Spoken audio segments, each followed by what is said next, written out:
Vavi's perspective. Our remaining time at the weapons department felt deceptively lengthy, with every moment crawling by like a lazing Frovec worm. Throughout the entire thing, I couldn't help but dwell further upon Andrew's promise. If everything he had shown us so far wasn't real human weaponry, then what possibly could be? He did shrug off that bullet from the Rakasi. I recalled amidst my contemplation, turning his words over in mind a few times in tandem with that terrible scene. So what kind of gun could possibly kill a human? How powerful would that have to be? Finally, after at least half a segment, a little over the human hour, the scientists' excessive celebration of Andrew's design seemed to have died down just a bit. I couldn't fault their enthusiasm. For the first time in decades, life after the war seemed like a possibility. Tonight, Chot would be leaving to present the prototype to Zintril's emergency manufacturing facility, a place where prototypes like the Whitebird could be built in relatively large quantities. Modular assembly lines would allow for at least a few hundred these miracle guns within a handful of Estria. From what I could gather by their radio conversation with Chot, the top military brass were thrilled by this breakthrough. It seemed like Andrew's translator would be reporting back to Salkim before his return to base, meaning he would be gone for a while. Before he left, however, Andrew had something to show us. Something that may very have changed my entire outlook on humanity. Ominous silence reverberated between us three like an echo of absence as Andrew guided Chot and I back to his ship. To me, the image of humanity was that of an enlightened species. The way Andrew recoiled after taking life spoke of an exceptionally strong empathy response, something I imagined was shared by the rest of his people. In Kaffel society and throughout our history, the smaller-sized and slightly less feathered red-scale Kaffel were all too often regarded as inferior to blue scales like myself. In fact, the reason that Andrew hadn't met one yet by this point was because they weren't allowed into facilities like this. By contrast, human society had in Andrew's time successfully eradicated most such prejudices, with whatever small pockets of resistance remaining being in the vast minority. For these reasons and more, it was hard to imagine the human race as anything but ideal. Surely such a people would have cast aside their warlike ways centuries ago, right? Trotting obediently up the ship's entrance ramp and stepping inside at the behest of our alien ally, we watched as the human hesitantly approached his computer and began to type in commands. Quickly navigating past the title screen, Andrew opened up a mysterious application, and the screen went black, momentarily showing us the reflection of his abnormally dour face. I hope you two can understand why I didn't want to show you this. He sighed, pausing for a long while as the screen opened up to what looked like a sprawling library of pictures, from photographs to artworks. Is this some kind of digital gallery? Chot asked confusedly, his befuddlement mirroring my own. Perhaps humans were master propagandists, and their weapons were these artworks, or maybe some of these tiny pictures would be schematics for their real weapons. I had no way of knowing. At least not until he finally clicked on one. To both myself and Chot's mutual surprise, the screen once more went black as a title card faded into view. The History of Warfare. Recordings of alien vehicles and weaponry flashed across the screen, each more advanced and impressive than the last. Overlaying this display was a deep, dramatic human voice. From our humble beginnings as a tribal species to the modern era of 2100, humans have been at war for thousands of years. Against the forces of nature and each other we have battled without end. And even in peaceful times, the shadow of war has been an ever-present force in our technological development. From the humble Atlatl, the hydrogen bomb, join us today as we uncover the secrets of military dominance throughout history. Even within their humble beginnings, it was clear that human weaponry had developed differently than that of the Kaffel. Whereas our weapons were primarily blunted in order to break bones and damage organs. In fact, slings were a technology we and the humans had shockingly similar designs for. Most human weapons were instead focused on piercing the skin and inflicting external bleeding. Unlike our bones, which were largely hollow in order to carry extra blood, human bones were almost entirely solid. That was why Andrew was able to shrug off a bullet from the prototype Rakasi. Their high-gravity, land-based evolution also permitted the strength required to personally wear armor, usually only found on vehicles amongst the Kafel. Among their most impressive and terrifying Middle Age inventions was that of plate armor.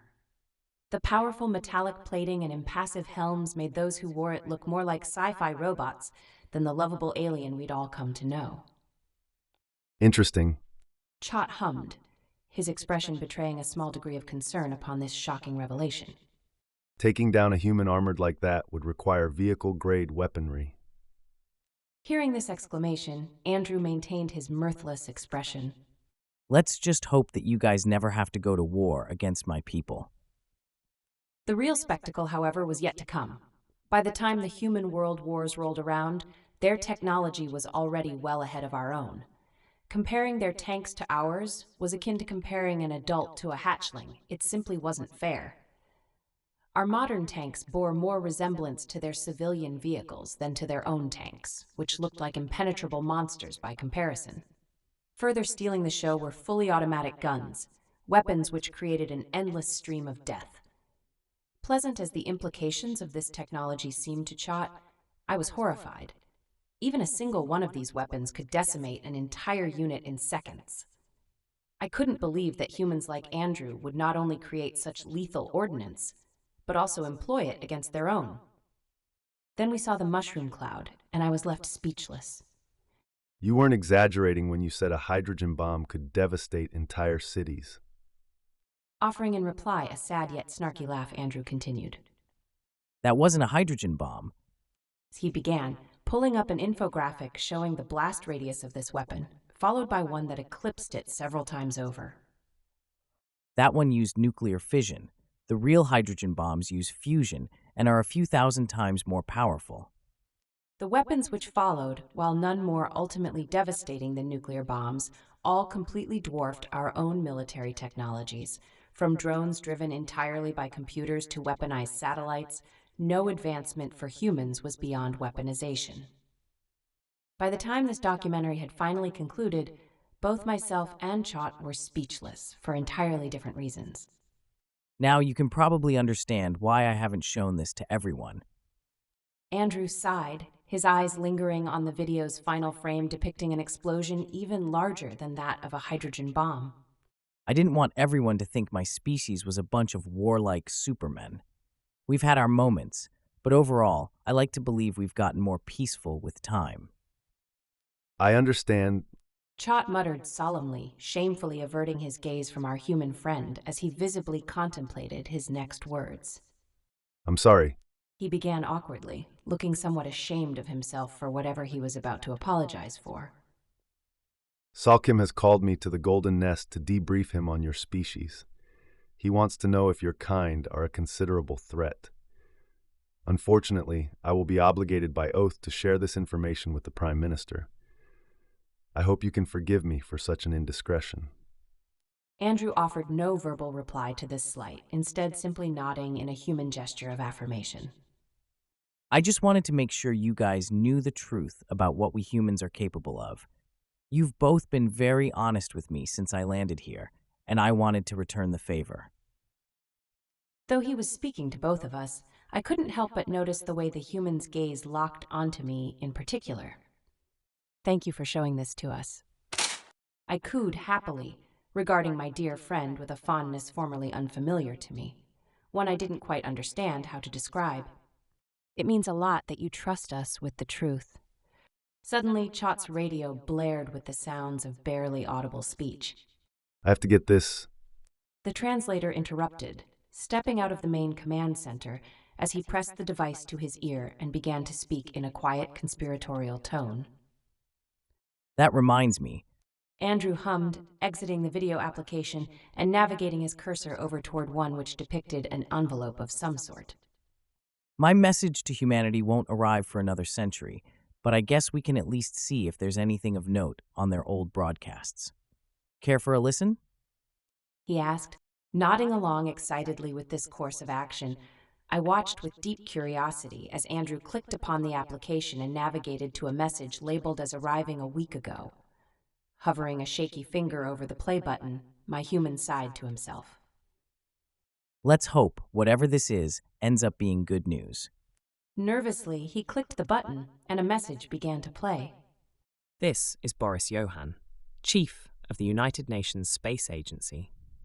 Today, me and my colleagues have successfully made the greatest breakthrough in space travel since the Pride ship.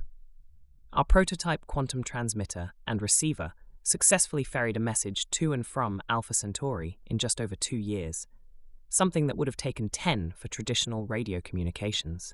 With this technology, we have successfully gotten one step closer to instantaneous communication across colonies, and eventually a truly star-spanning human empire. Andrew's eyes widened with excitement as he rapidly navigated to the STEM database, used primarily as a source of blueprints for our technological endeavors, and typed in the word quantum. Instantly, a handful of designs flashed on screen, with many of them marked as theoretical. However, the entry at the top bore no such indicator. It read, Quantum Communications Device. Vavi, He breathed, spinning around and standing to face me, startling the both of us with the realization of how close we now stood. do you understand what this means? What? I asked, unable to will myself away from the starlight in his eyes. Quantum communicators can deliver messages at 4C. If we can build one on our end, I can deliver a message to Earth within my lifetime. I could kiss you right now. I'm so happy. Well, then why don't you? I chirped, the words leaving my lips faster than my brain could properly clear them for transit. To my surprise, terror, excitement, and everything in between, he actually started to lean in. Our lips were mere centimeters apart when Chot loudly barged back inside, immediately startling the both of us into looking away from each other and toward our tired-looking friend. Get yourselves packed. He began, sounding out of breath, perhaps a lengthy argument with whoever he was just speaking to. Wait, why? I asked fretfully, worried beyond reason that the top brass were about to try and kick me out of the project again for some inane purpose. The Prime Minister wants to speak with Andrew directly. Chot breathed tiredly, scratching the top of his crest in a gesture I presumed he had picked up from our alien friend's frequent habit of doing the same. He's expecting us within 2 days. I understand that you two have a bond of sorts, and so I had to convince them to let you come along, Vavi. Finally, after a few moments of standing speechlessly, Andrew cocked his head at Chot and with his mouth agape replied, I'm sorry, what? Thank you for watching. Like, share and subscribe for more original content. New chapters and standalone stories uploaded weekly.